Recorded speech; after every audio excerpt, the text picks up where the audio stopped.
Bonjour chers frères et sœurs, comment allez-vous? Soyez le bienvenu à cette prière du matin et pendant cette semaine, Sainte Thérèse de Lisieux va nous accompagner, va prier avec nous, va intercéder pour chacun de nous. Bien sûr, nous aurons toujours la présence de notre Maman du ciel, la Vierge Marie, elle qui vient toujours nous aider, elle qui vient toujours s'occuper de nous. Donc faisons le signe de la croix et commençons cette prière. Au nom du Père, du Fils et du Saint-Esprit. Je vous salue Marie, pleine de grâce, le Seigneur est avec vous. Vous êtes bénie entre toutes les femmes, et Jésus, le fruit de vos entrailles, est béni. Sainte Marie, Mère de Dieu, priez pour nous pauvres pécheurs, maintenant et à l'heure de notre mort. Amen. Notre-Dame du Mont Carmel, priez pour nous. L'évangile d'aujourd'hui est très parlant. Donc nous allons prendre l'évangile de Jean, chapitre 5, versets 1 au 16. Jean 5, 1 au 16. Après cela, il y eut une fête des Juifs, et Jésus monta à Jérusalem. Or, il existe à Jérusalem une piscine probatique qui se dit en hébreu Betzata, et qui a 5 portiques. Sous ces portiques gisait une multitude d'infirmes, aveugles, boiteux, impotents, qui attendaient le bouillonnement de l'eau, car l'ange du Seigneur se lavait par moments la piscine et agitait l'eau. Le premier alors à y entrer après que l'eau avait été agitée, recouvrait la santé, quel que fût son mal. Il y avait là un homme qui était infirme depuis 38 ans. Jésus, le voyant étendu et apprenant qu'il était dans cet état, depuis longtemps déjà, lui dit, « Veux-tu recouvrir la santé ?»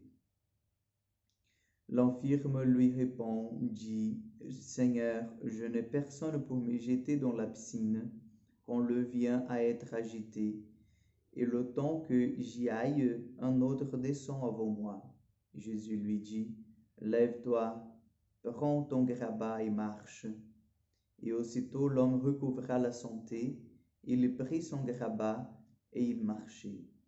Or, c'était le sabbat. Ce jour-là, les Juifs dirent donc à celui qui venait d'être guéri, « C'est le sabbat, il n'est pas permis de porter ton grabat. » Il leur répondit, « Celui qui m'a rendu la santé m'a dit, prends ton grabat et marche. » Et ils lui demandèrent, « Qui est l'homme qui t'a dit cela? Prends ton grabat et marche. » Mais celui qui avait été guéri ne savait pas qui c'était. Jésus, en effet, avait disparu, car il y avait une foule en ce lieu.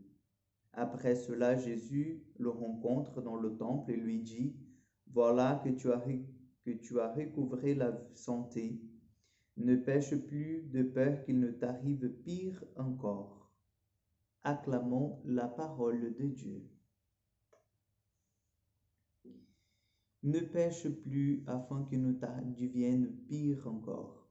Chers frères et sœurs, nous avons déjà parlé de nos prières du matin, mais en fait, ce qui est le pire dans notre âme, la maladie la plus pire, c'est la maladie du péché. Parce que la maladie du péché, elle vient tuer l'âme, elle vient nous priver de la vie éternelle, elle vient nous priver de cette amitié avec le Seigneur. Elle vient nous priver de cette amitié avec notre Père des cieux.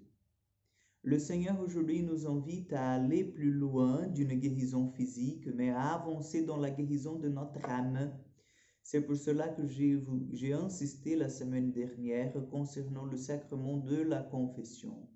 Nous avons besoin de demander le pardon du Seigneur, la réconciliation avec le Seigneur pour que notre âme soit guérie. Pour que notre âme soit guérie.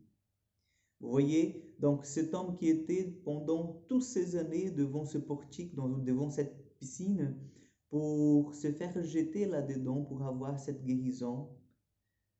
Et Jésus s'approche de lui, lui demande, alors veux-tu pas te guérir? Et lui il dit, voilà, je n'ai personne pour moi. Personne ne m'aide. Et Jésus lui dit, ben voilà, prends ton grabat et marche. La confiance, chers frères et sœurs, dans ce pouvoir du Seigneur, et la confiance que Jésus est toujours là pour nous, doit être en fait le sentiment qui doit habiter notre cœur. Parce que parfois nous sommes aussi en fait dépendants d'un tas de choses que nous pensons qui va nous porter le bonheur, la chance, qui va nous porter le bien-être.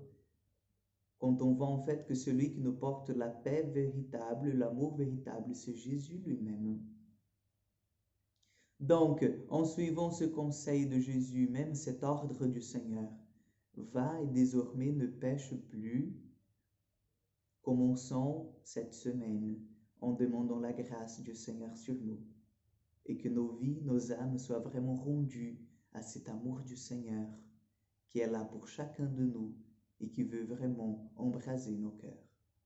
Le Seigneur soit avec vous. Que Dieu Tout-Puissant vous bénisse et vous garde, le Père, le Fils et le Saint-Esprit. Amen. Je vous souhaite une excellente journée, bonne semaine et à demain pour encore une prière du matin.